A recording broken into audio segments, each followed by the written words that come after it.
40 वर्ष की उम्र में प्रधानमंत्री बनने वाले श्री राजीव गांधी भारत के सबसे कम उम्र के प्रधानमंत्री थे और संभवतः दुनिया के उन युवा राजनेताओं में से एक हैं जिन्होंने सरकार का नेतृत्व किया है।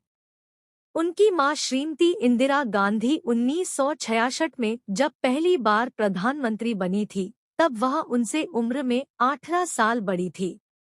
उनके महान नानाजी पंडित जवाहरलाल नेहरू 58 वर्ष के थे जब उन्होंने स्वतंत्र भारत के प्रथम प्रधानमंत्री के रूप में 17 साल की लंबी पारी शुरू की थी। देश में पीढ़ीगत बदलाव के अग्रदूत श्री गांधी को देश के इतिहास में सबसे बड़ा जनादेश प्राप्त हुआ था। अपनी मां की हत्या के शोक से उबरने के बाद उन्होंने लोकसभा के लिए चुनाव कराने का आदेश दिया।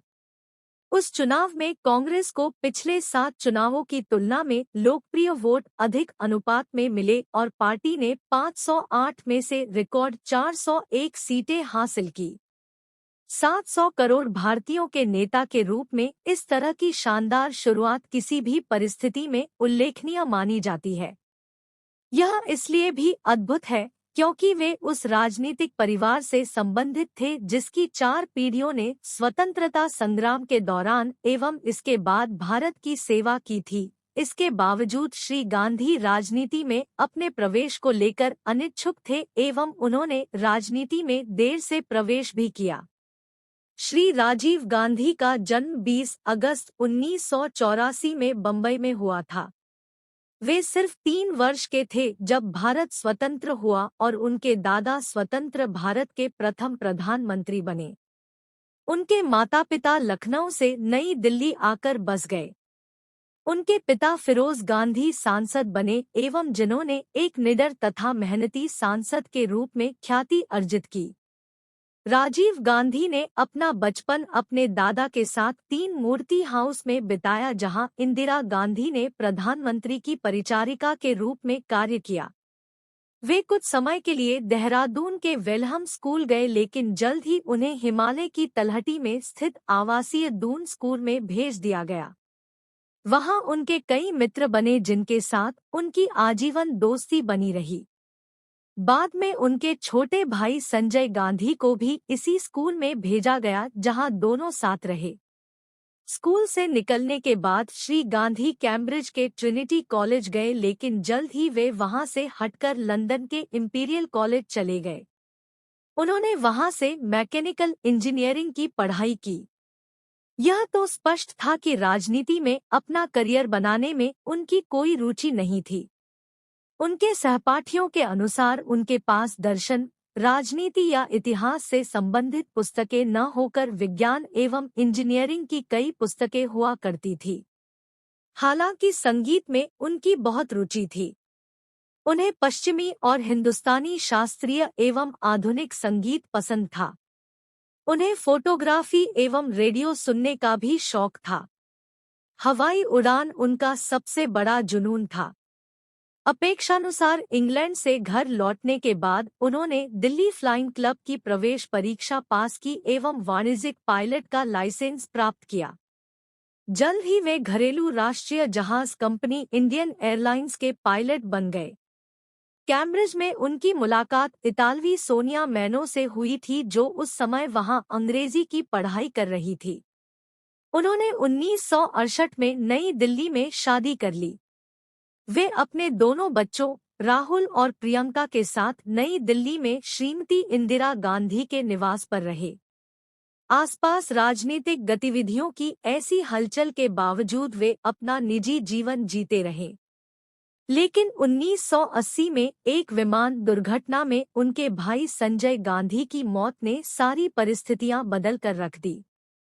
उन पर राजनीति में प्रवेश करने एवं अपनी मां को राजनीतिक कार्यों में सहयोग करने का दबाव बन गया। फिर कई आंतरिक एवं बाह्य चुनौतियां भी सामने आईं। पहले उन्होंने इन दबावों का विरोध किया लेकिन बाद में वे उनके द्वारा दिए गए तर्क से सहमत हो गए। उन्होंने अपने भाई की मृत्यु के कारण खाली हुए उत्तर प्रदेश के अमेठी संसद क्षेत्र का उपचुनाव जीता। नवंबर 1982 में जब भारत ने एशियाई खेलों की मेजबानी की थी, स्टेडियम के निर्माण एवं अन्य बुनियादी सुविधाएं उपलब्ध कराने संबंधी वर्षों पहले किए गए वादे को पूरा किया गया था। श्री गांधी को यह जिम्मेदारी दी गई थी कि सारे काम समय पर पूर्ण हो एवं यह सुनिश्चित किया जा सके कि बिना किसी रुकावट एवं खामियों के खेल का आयोजन किया जा सके। उन्होंने दक्षता एवं निर्बाध समन्वय का प्रदर्शन करते हुए इस चुनौतीपूर्ण कार्य को संपन्न किया। साथ ही साथ कांग्रेस के महासचिव के रूप में उन्होंने उसी तन्मयता से काम करते हुए पार्टी संगठन को व्यवस्थित एवं सक्रिय किया। उनके सामने आगे इससे भी अधिक मुश्किल परिस्थितियां आने वाली थी, जिसमें उनके व्यक्तित्व का परीक्षण होना था। श्री गांधी से ज्यादा दुखद एवं कष्टकर परिस्थिति में कोई सत्ता में क्या आ सकता है, जब 31 अक्टूबर 1984 को अपनी मां की क्रूर हत्या के बाद वे कांग्रेस अध्यक्ष एवं देश के प्रधानमंत्री बने थे। लेकिन व्यक्तिगत रूप से इतने दुखी होने के बावजूद उन्होंने संतुलन, मर्यादा एवं संयम के साथ राष्ट्रीय जिम्मेदारी का अच्छे से निर्वहन किया। महीने भर के लंबे चुनाव अभियान के दौरान श्री गांधी ने पृथ्वी की परिधि के 1.5 गुना के बराबर दूरी की यात्रा करते हुए देश के लगभग सभी भागों में जाकर 250 से अधिक सभाएं की एवं लाखों लोगों से आमने सामने मिले। स्वभाव से गंभीर लेकिन आधुनिक सोच एवं निर्णय लेने की अद्भुत क्षमता वाले श्री गांधी देश को दुनिया की उच्च तकनीकों से पूर्ण करना चाहते थे, और जैसा कि वे बार बार कहते थे कि भारत की एकता को बनाए रखने के उद्देश्य के अलावा उनके अन्य प्रमुख उद्देश्यों में से एक है 21वीं सदी के भारत का निर्माण। 1991 में चुनाव प्रचार के दौरान राजीव गांधी की हत्या कर दी गई।